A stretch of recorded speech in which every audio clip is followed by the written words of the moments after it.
السلام عليكم ورحمة الله وبركاته. اللهم صل وسلم وبارك عليك يا حبيبي يا رسول الله. يا مساء الفل والياسمين على أحلى متابعين. النهاردة يا جماعة يوم جمعة مباركة عليكم وعلى المسلمين جميعا. وأول جمعة في أيام الربيع بذكرى النبي صلى الله عليه وسلم. نبدأ معاكم النهاردة فيديو جديد. هو يعني مش جديد بس احنا عملناه قبل كده، بس اعمله برضو تاني عشان حبايبي.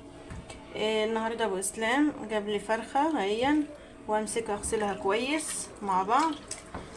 طبعا انا كنت غسلها قبل كده غسيل كويس اهيا، بس قلت عشان ما نطولش معاكم في الفيديو واقعد عارفين ان انا بقعد يعني اغسل كتير في الحاجه. زي ما انتم شايفين اهيا حلوه ومفيش فيها اي حاجه اهيا ونضيفه. بس قلت اعملها برضو انقعها بليمون وخل برضو معاكم كده. هعملها واشطفها كويس. طبعا بشكر حبايبي ومتابعيني اللي بيكتبوا لنا التعليقات الحلوه. وعايزه برضو اللي ما اشتركش معانا يشترك ويفعل الجرس عشان يوصل لكم كل جديد مننا.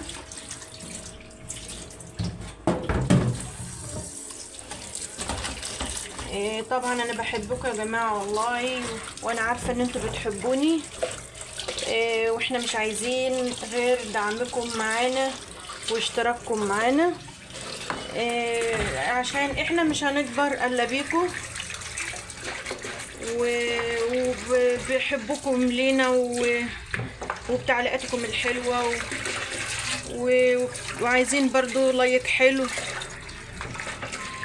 وتشيروا برضو الفيديو لاصحابكم ولحبايبكم عشان يشتركوا معانا. ده مش امر يا جماعه والله، ده يعني انا بس من حب لكم وشايفه حبكم ليا، فانا ما طلبتش كده. لما انتوا شفت منكم الحب وان انتوا اخواتي وحبايبي وانا عارفه ان انتوا بتحبوني، فعشان كده يعني ما بطلبش منكم كده. لما لقيت الحب ده، وطبعا هغسلها اهوت، غسلتها اهوت واشطفها تاني برضو كويس معاكم، وهوريكم برضو هعملها معاكم برضو واحده بواحده. وطبعا جبنا يا جماعه، حطيت مجهزه الحله وهنحطها اهوت على النار. الطشه دي نحطها كده وتاخد الصدمه كده. بحب احطها وهي كده سخنه. هنعملها حطينا معلش عشان الصوت ده يا جماعه، والتصوير برضو والاضاءه، معرفش لو يكون التصوير برضو متغير شويه. طبعا انا حطيتها وهنشوحها مع بعض. تشوح شويه قيمه ربع ساعه تلت ساعه على حسب ما تنشف الفراخ، لحد ما تنشف يعني في الحله كده. طبعا مجهزه حبتين قوطه طماطم، يا حبيتين صغيرين كده، ده حبيتين صغيرين او حبايه كبيره، وبصلايه حلوه نحط الحاجات دي كلها على بعضها. طبعا قرن فلفل برضو ببقى احطه يعني ما هوش مش اجباري ان انتوا تحطيه، اختياري يعني، بس انا بحب يعني احط ساعات كده.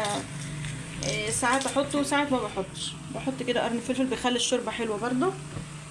عايزه تحطي ما تحطيش براحتك.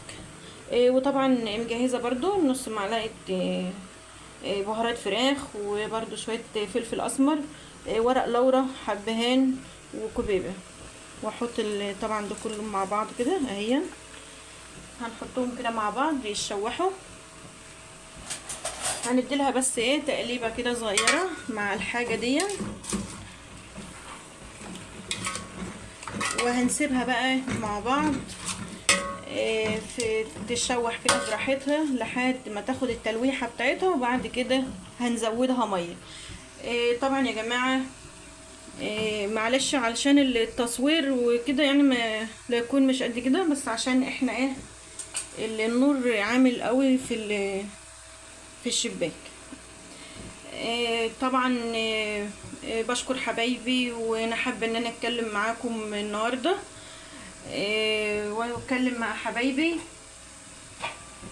النهارده بذكرى النبي صلى الله عليه وسلم، مولد الرسول عليه الصلاه والسلام. دي اول ايام الربيع، اول ايام كلها خير، وكل عام وانتم بخير، ونعاد عليكم الايام بخير يا رب العالمين. اهيت يا جماعه كده هنشوفها ايه مع بعض. خدت لها تشويحه شويه اهي، الميه لسه ايه نزلت الميه اللي فيها، قربت تنشف اهي، وهنسيبها برضو نسيبها شويه تتشوح معانا، تتشوح براحتها. بكون برضو على ما تتشوح براحتها اكون مجهزه معايا برضو هوية حله اهي احط فيها، هنعمل برضو مكرونه. الميه غلت اهي وهيت، ونحط بقى المكرونه اهي. قلنا نعملها ايه على ما الفراخ تتشوح شويه او تتلوح اهي.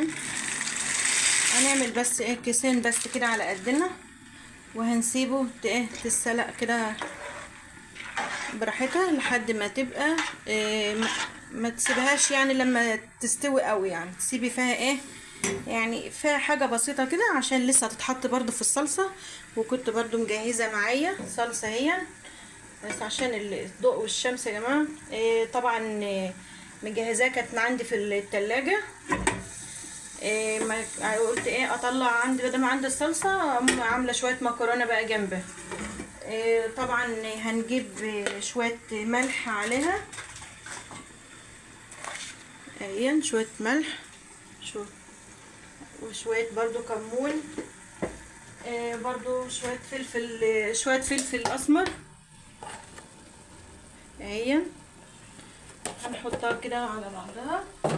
وعندك برضو حط اللي هي السبع برضو بهارات، اللي هي السبع حبات. هنحط برضو ايه قيمه اهي شويه، قيمه نص معلقه. وهنسيبها بقى على ما المكرونه تتعمل تكون سخنت، ونحط فيها المكرونه. ماشي يا جوري بتساعدني يا جماعه، هي اللي عندها الخبطه دي زي ولا ايه. هي كده هي عاده كده يا جماعه، مش عارفه احوش نفسي عنها، لازم معلقه تخبط كده. وبكده يا جماعه هي خلاص، هي قربت هي تستوي. بصوا لازما يا جماعه تبص في الحبايه، هي سخنه هي معلش، يبقى فيها ريحه جمدان شويه، يعني ايه عشان لسه هتتحط في الصلصه لسه، يعني تسيبي لها مجال ان هي لسه هتتحط في الصلصه وهتتردد لسه عشان ما تبقاش مرخيه منك. تسيبي فيها ايه ريحه جمدان شويه. وهنروح اهي ونصفيها مع بعض اهي. انا كنت حاطه مصفى اهي طبعا بحطها وبغسلها تحت الميه، يعني انا بفتح عليها الميه اهي عشان بنزل منها النشويات بتاعتها، بغسلها هي. وبتبقى برضو مفرفره معانا، يعني بتبقى ايه الحبايه ما تبقاش ماسكه ببعضها.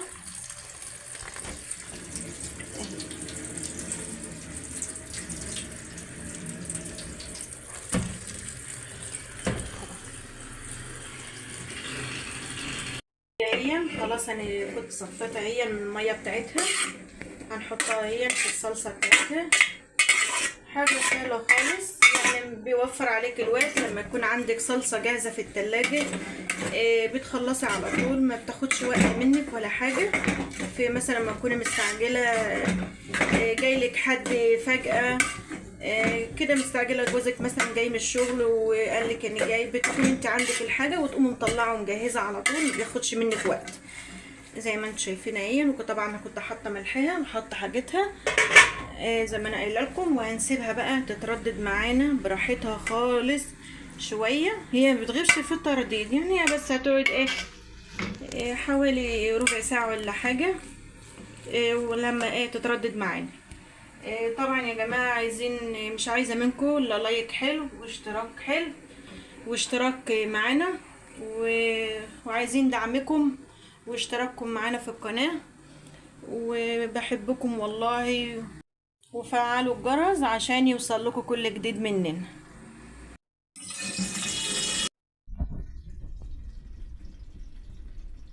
كده انا كنت مجهزه فصين توم، مثلا 3 فصوص توم ولا حاجه. طبعا بحطها على المكرونه زي ما انا قايله لكم قبل كده يا جماعه. هي الفصين توم دول بيودوها في حته تانية. انا بحب احطها اهي معاكم بعد ما احط الصلصه وهي وهي بتتردد. شوفوا اهي بسم الله ما شاء الله هي خلصت.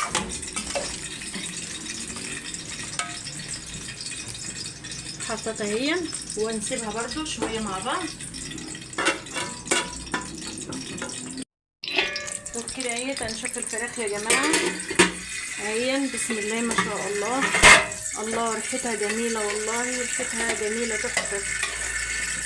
بسم الله ما شاء الله حلوه ريحتها جميله هي. طبعا هنزودها بقى ميه لانها هي نشفت خالص من اهي. هنزودها احط شفشق ميه كفايه قوي، هيبقى كتيره كمان عشان مبحبش الشوربه كتير.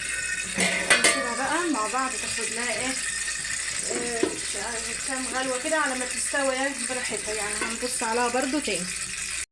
وبكده طبعا جهزت شويه رز هما وغسلناهم، وهنعملهم شويه رز برضو بشعريه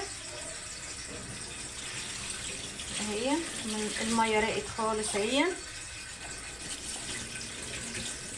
تفضلي اغسلي فيها يا حبيبتي كده لحد ما الميه تروق معاكي، يعني لحد ما الميه مبقاش متعكره وتبقى الميه رايقه خالص عشان الرز يبقى رايق حلو كده معاكي وتبقى الحبايه بيضه وحلوه اهي. ما عادش فيها اي حاجه وهنشوف هنعمل ايه برضو مع بعض. كده هنعمل برضو زي ما قلت لكم هنعمل شويه الشعريه اهي، وهنحطها برضو على النار. وكنت مجهزه مع شويه زيت على برضو معلقتين سمنه، وهنحطهم برضو نحمرهم مع بعض لحد ما ياخدوا معانا اللون الذهبي الحلو زي ما انتم شايفين اهي. هنحمرها وبكده اهي خلاص يا جماعه قربت تحمر اهي لحد ما تدينا اللون الذهبي الحلو اهي. ما تغمقهاش عشان ما تبقاش باينه في الرز غامقه، يعني خليها كده حلوه كده وردي اهي. وكده هنجيب الرز مع بعض اهي. بس معلش بقى عشان الصوت يا جماعه اهي. حطيت الرز اهو بتاعنا اهي، وهنقلبها. طبعا انا كنت حاطه عليها تيجي معلقه ملح اهي. وطبعا انا هي بالقيمه كده هي كده عقدها يا جماعه اهي. بصوا عقدها اهو، بس انا مش عارفه احط لان البتاع سخنه مش عارفه احط صباع. فهي قيمه الميه بتاعتها. طبعا زي ما قايله لكم قريت الميه على كيلو رز. طبعا هدوقها بس اشوف محتاجه ملح ولا لا. لا كده حلوه مظبوطه. قيمه يا جماعه يا جماعه مع الحبه اللي انا عملناهم دول. وهنسيبها بقى الرز اهو يغلي ويستوي معانا. وكده المكرونه اهي خلاص يا جماعه خلصت اهي وطفيت عليها. وهنا برضو الرز اهو اتنشف، هنهدى عليه بقى خالص اهو اتنشف اهو معانا. هنسيبه بقى يتردد براحته. في 10 دقايق يا جماعه نكون مخلصين المكرونه والرز. ده على عينه وده على عينه، وتخلصي كده وتسعفي كده عشان تعملي الاكل بسرعه لاولادك لما يكونوا جعانين، مش هياخد منك حاجه. خلاص اهي. وكده قلنا زي ما خلصنا الرز وهنسيبه بقى يتردد معانا ونسيبه يتردد شويه. وطبعا انا هنا كنت حاطه بتاع الفراخ اهي بتغلي اهي. هنسيبها برضو شويه لسه محتاجه بس شويه 10 دقايق كده ولا حاجه، وهنطفي عليه وفي 10 دقايق نكون مخلصين. وبكده يا جماعه كنت انا مطلعه الوراك اهي عشان بتستوي الاول براحتها، ومجهزه برضو الزيت اهي عشان التحمير اهي. هنحمرها طبعا في الزيت اهي، هنحطها كده تحمر لحد ما تاخد لون وردي كده، وهوريها لكم برضو. طبعا كنت انا سايبه الصدور برضو، سايباها في الشوربه شويه، لان الصدور بتعمل بتغيب شويه في السوا عن الوراك، يعني الوراك بتستوى الاول، فبطلعها عشان ما تتهريش وبحمرها اهيت معاكم، وهنشوفها مع بعض ايه لحد ما تحمر عشان بس البخار والفسفور. وادي هي خلاص هي خدت اللون اهي، قلبتها اهيت على الجهه التانيه اهي، احمرت من هنا ومن هنا يا جماعه. شوفوا اللون الوردي اهي عشان نوريها لكم برضه اهي وبكده اهي. شوفوا اللون الحلو، اللون وردي اهي. هنعمل بقى، كنت طلعت الصدور اهيت، هنعملها اهيت برضه، هنحمرها اهي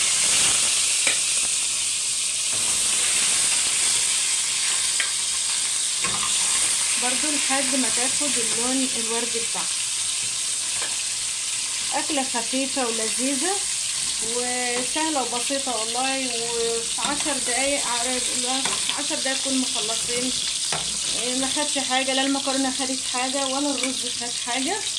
وبرضو الفراخ ما بتاخدش سوا، ما بتكملش نص ساعه، نص ساعه بتكون مستويه، ما بتاخدش حاجه. وطبعا اهي انا هحمر بالصدور واوريكم برضو الشكل النهائي بتاعها. كده خلاص، كده هي خلصت اهي الكميه بتاعتي وحمرتها بقى لونها جميل بسم الله ما شاء الله، وبألف هنا للي ياكل. وعايزين بس منكم لايك حلو ودعوه حلوه، وطبعا وتعليق حلو منكم زي التعليقات الحلوه اللي انتوا بتبعتوها لي وبتشجعوني بيها وبتعجبني، وتسلموا لي يا رب. وتقولوا لي بقى في الكومنتات كده وفي تعليق حلو تسلم ايدك يا ام اسلام.